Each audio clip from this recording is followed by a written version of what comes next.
بسم اللہ الرحمن الرحیم۔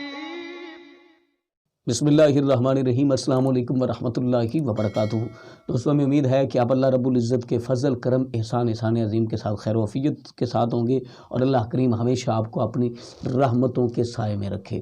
تو دوستان محترم، آج ہم آپ کو بتائیں گے کہ غربت سے کس طرح ہمیشہ کے لیے چھٹکارا حاصل کیا جا سکتا ہے۔ میں چند ایسی آپ کو باتیں بتانے جا رہا ہوں جن پر عمل کر کے انشاءاللہ عز و جل آپ غربت سے نجات حاصل کر لیں گے۔ تو مزید ویڈیو شروع کرنے سے پہلے ایک چھوٹی سی گزارش کہ اگر آپ نے ابھی تک ہمارا چینل سبسکرائب نہیں کیا تو ہمارے اس چینل کو کریں سبسکرائب اور بیل آئیکن کو دبائیں تاکہ اس طرح کی لیٹسٹ نئی سے نئی ویڈیو آپ تک بآسانی پہنچ سکے۔ دوستان محترم، دیکھیں، ہر انسان آج کل غربت کا شکار ہے۔ اگر کوئی بزنس مین ہے وہ بھی کہتا ہے میرے پاس کچھ نہیں، اگر کوئی تاجر ہے وہ بھی کہتا ہے میرے پاس کچھ نہیں، اگر کوئی کسان ہے وہ بھی کہتا ہے میرے پاس کچھ نہیں، اگر کوئی بزنس مین ہے، کاروباری بندہ ہے، جو بھی ہے وہ کہتا ہے میرے پاس کچھ نہیں۔ اس کی ایک ہی وجہ ہے کہ ہم نے خدا اور مصطفیٰ کریم صلی اللہ علیہ وسلم سے اپنا ناطہ توڑ لیا ہے۔ ہم نے اسلام پر چلنا چھوڑ دیا ہے، ہم نے نماز پنجگانہ کی پابندی چھوڑ دی ہے، ہم نے قرآن کی تلاوت چھوڑ دی ہے، ہم نے اللہ کا شکر اور اللہ رب العزت کا ذکر کرنا چھوڑ دیا ہے۔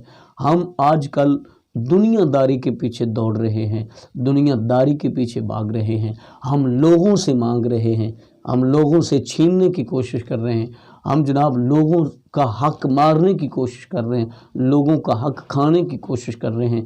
بس یہی وجوہات ہیں جس کی وجہ سے ہم غربت کی چکی میں پس رہے ہیں۔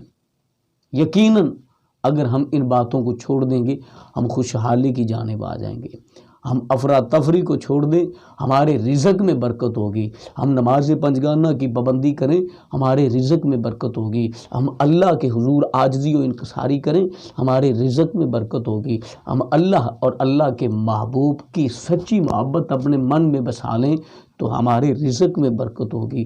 اگر ہم لوگوں سے مانگنے کی بجائے خدا سے مانگیں گے تو ہمارے رزق میں برکت ہوگی۔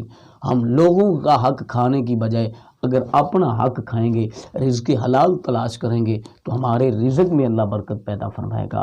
تو دوستان محترم، آپ بھی نماز پنجگانہ ادا کریں اور نماز پنجگانہ ادا کرنے کے بعد یہ پڑھے کریں سبحان اللہ و بحمدہ سبحان اللہ العظیم۔